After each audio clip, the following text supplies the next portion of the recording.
네, 오늘은 정경심 교수의 4차 공판이 있었습니다. 그동안 정경심 교수 재판을 소송지휘해온 송인권 부장판사가 맡고 있는 재판부의 마지막 재판이었습니다.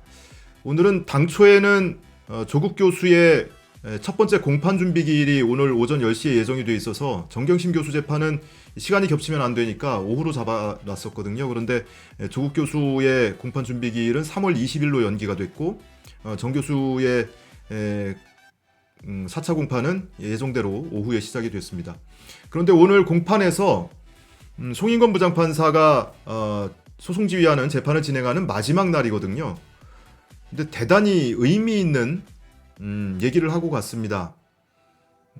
뭐라고 했냐면, 결론부터 말씀드리면 송인권 부장판사가 지금 검찰은 정경심 교수의 자금이 코링크에 들어간 것 중에 일정 부분이 투자다라고 주장을 하고 있고, 정경심 교수 측은 투자가 아닌 대여금이다라고 주장을 하는 부분이 있습니다. 이게 어떤 혐의와 관련이 있냐면 업무상 횡령 혐의와 관련이 있습니다. 검찰이 얘기하는 것처럼 투자라고 한다면 정경심 교수가 조범동 또는 코링크피 측과 컨설팅 계약을 맺고 매달 연 10%의 이자를 받았단 말이에요. 그래서 10억을 투자를 하고 10억에 대한 이 대여금에 대한 이자조로 매달 833만 3,333원 27만 5천 원의 원천 징수는 별도로 하고 830여만 원을 이자로 받았습니다. 그런데 검찰은 이것이 투자였기 때문에 이자를 받을 명분이 없다. 금전 소비대차 계약서가 있기는 한데 그것은 형식상 갖춰 놓은 것이고 코링크피의 자금을 빼돌리기 위한 형식을 갖춰놨던 거다. 투자금이기 때문에 투자 수익에 따른 배당을 받거나 이래야 되는데 수익은 없고 그 돈을 빼돌려서 횡령을 한 것이다. 그게 19개월 동안 1억 5천여만 원 정도가 횡령 금액이다 라고 주장을 하는 것이고, 피고 측에서는, 정경심 교수 측에서는 이거는 투자가 아니고 대여금이다. 금전 소비대차 계약서, 쉽게 얘기하면은 세간에 얘기하는 차용증이죠. 차용증까지 사인한 차용증까지 있는데 여기에 보면 11%, 연 11%의 이자를 지급하기로 약정이 되어 있거든요. 근데 실제로 지급된 거는 11%가 아니고 10%를 지급한 거다. 만약에 이 차용증대로 이자를 10% 지급한 거라면 그것이 무슨 코링크피에서 이자를 지급한 건데, 대여금에 대한 이자를 지급한 건데 그게 무슨 횡령이 되고 말고 할 이유가 없지 않냐, 이런 거예요. 그래서 투자냐 대여냐가 매우 중요한 쟁점 중에 하나였는데 송인권 부장판사가 오늘 마치 벼르던 것처럼 한마디 했습니다. 뭐냐면 원금이 보장되고 일정한 수익이 지급되면 대여로 보는 게 원칙이다. 그러니까 검찰이 주장해온 투자라는 논리를 일거에 부정을 하고 피고 측이 주장한 대여 임에 방점을 찍어준 거죠. 만약에 그렇지 않다면 검찰이 재판부에서 보기에는 원금 보장되고 일정한 수익 보장되고 하면은 대여라고 보는 게 원칙인데, 만약 검찰이 그렇지 않다고 주장을 할 거면 이걸 뒤집을 수 있는 더 확실한 증거를 내라. 조범동 피신조서, 피고인 신문조서 오늘 서중조사가 있었는데 조범동 씨도 그렇고 코링크피의 다른 관계자들 진술조서를 보든 아니면 코링크피 내부 문건을 보든 대여금 또 이자 지급이라는 표현이 수도 없이 등장을 하거든요. 더더군다나 금전 소비대차 계약서까지 나온 마당에, 차용증까지 나온 마당에 이걸 뒤집을 수 있는 다른 확실한 물증이 없으면 이걸 대여로 봐야지 어떻게 투자로 보겠느냐, 이런 거예요. 그러니까 그 문서나 누군가의 진술, 그리고 코링크피에서 나오는 별도의 문서 이런 것뿐만이 아니고 그 형식상 실질적으로 지급된 금원마저도 계약서에 있는 대로 계약서에는 11%라고 되어 있지만 정액으로 연 10%의 이자를 19개월 동안 꼬박꼬박 지급을 했단 말이죠. 그렇게 원금도 보장돼, 그리고 매월 일정액을 지급해. 그러니까 이거는 대여에 대한 이자가 아니고 뭐냐, 이건 투자라고 보기가 어렵다라는 겁니다. 하지만 재판부가 이제 떠나는 마당이고 명확하게 결론을 낸 건 아니에요. 당연히 아직 판결이 아니기 때문에.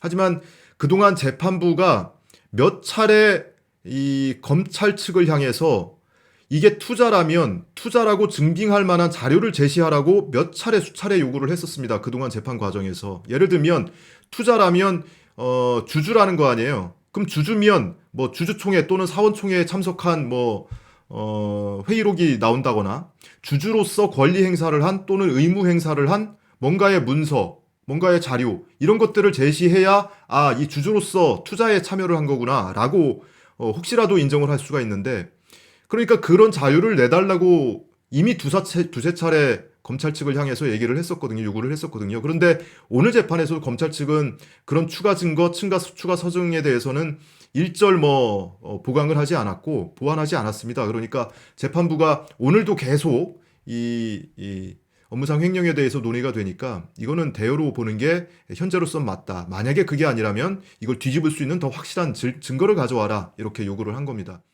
그리고 그 앞서서 어떻게 얘기를 했냐면 조범동 씨 조서에도 차용, 이자, 오늘 조범동 씨의 피고인 신문 조서를 변호인 측이, 피고 측이, 정경심 교수 측이 증거에 대해서 동의를 했습니다. 그래서 오늘 검찰이 추가로 그 피고인 신문 조서에 대한 서중조사, 그러니까 증거 조사를 했거든요.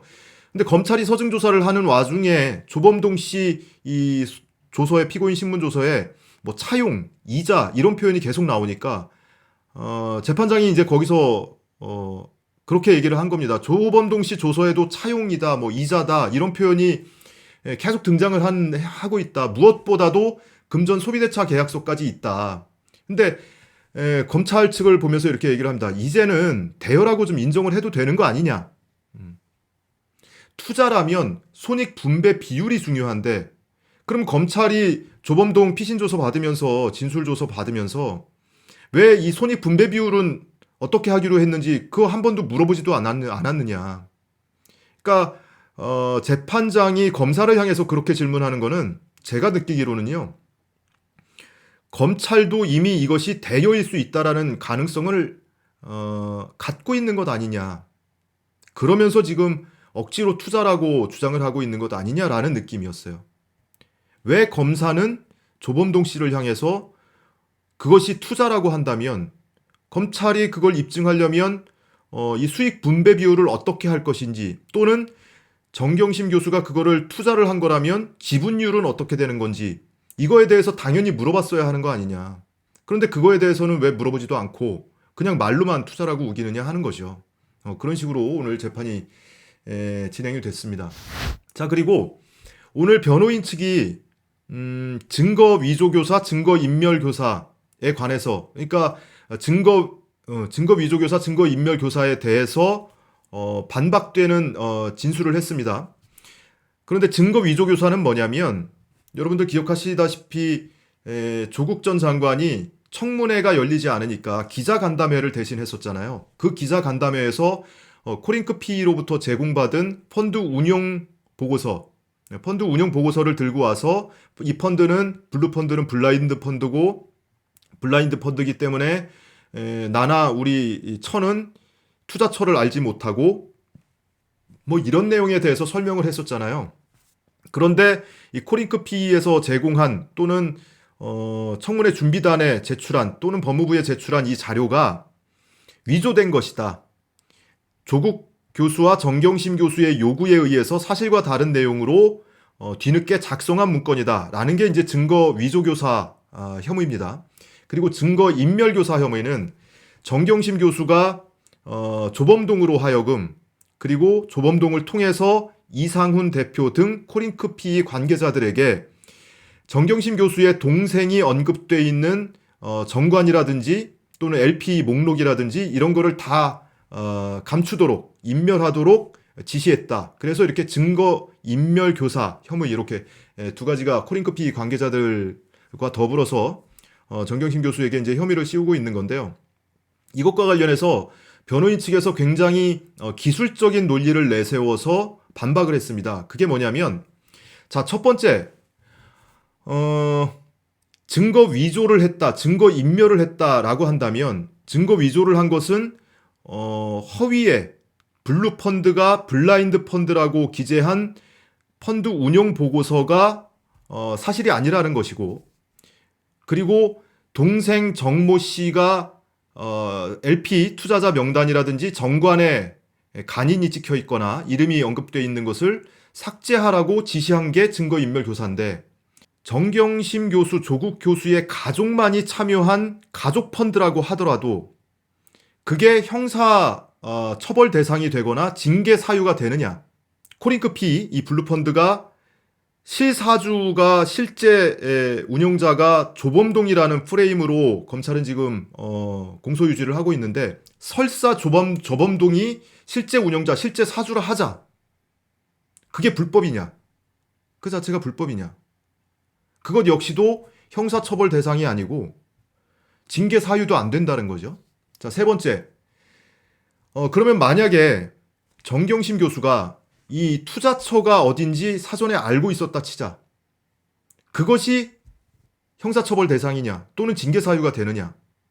자, 세 가지예요. 다시 한번 말씀드리지만 실사주가 조범동이어도 법적 처벌 대상 아니고 징계 대상 아니고, 그리고 이 블루 펀드가 사실상 조국 교수의 가족 펀드였다고 하더라도 마찬가지고, 또는 정경심 교수가 투자처를 사전에 알았다고 하더라도 어떤 경우에라도 검찰이 주장하는 사항을 고스란히 다 진실이라고 받아들이더라도 형사처벌 대상이 아니고 징계 사유가 안 된다라는 겁니다. 그러면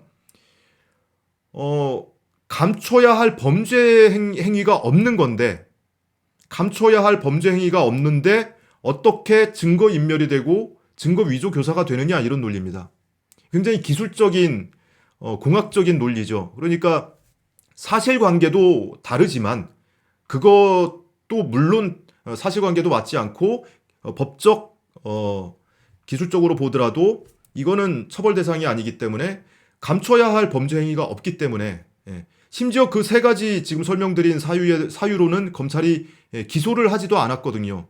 아니, 가족 펀드라고 기소를 했습니까? 조범동이 실소유주라고 기소를 했습니까? 정경심 교수가 투자처를 알았다고 해서 기소를 했습니까? 그것으로부터 파생된 다른 혐의는 있을지언정 이거 자체가 공소 사실은 아니란 말이죠. 그런 차원에서 보면은 이 증거인멸교사, 증거위조교사는 성립되지 않는다라는 논리를 이제 들었습니다. 그랬더니 검사가 이렇게 얘기를 합니다. 살인죄를 예로 들어보자. 살인죄를 예로 들어봐서 볼 때 그 살인 현장에 피의자가 갔던 사실은 처벌 대상이 아니다. 범법 행위가 아니다. 하지만 그 현장에 갔던 사실을 숨기기 위해서 그 사이에 있는 CCTV를 훼손하거나 감추거나 이러면 그 CCTV를 감춘 행위는 이 살인 범죄의 증거 인멸 또는 증거 은닉 혐의로 형성이 되는 거다. 이런 논리를 내세웠거든요. 근데 아주 부적절한 예시죠. 왜냐하면 지금 변호인 측이 내세운 예시는 그 살인 행위가 없었다는 겁니다. 그렇죠? 그 범죄 행위가 없었다는 거예요. 범죄 행위 자체가 없었는데 뭘 감추기 위해서 위조를 하고 인멸하려는 거예요.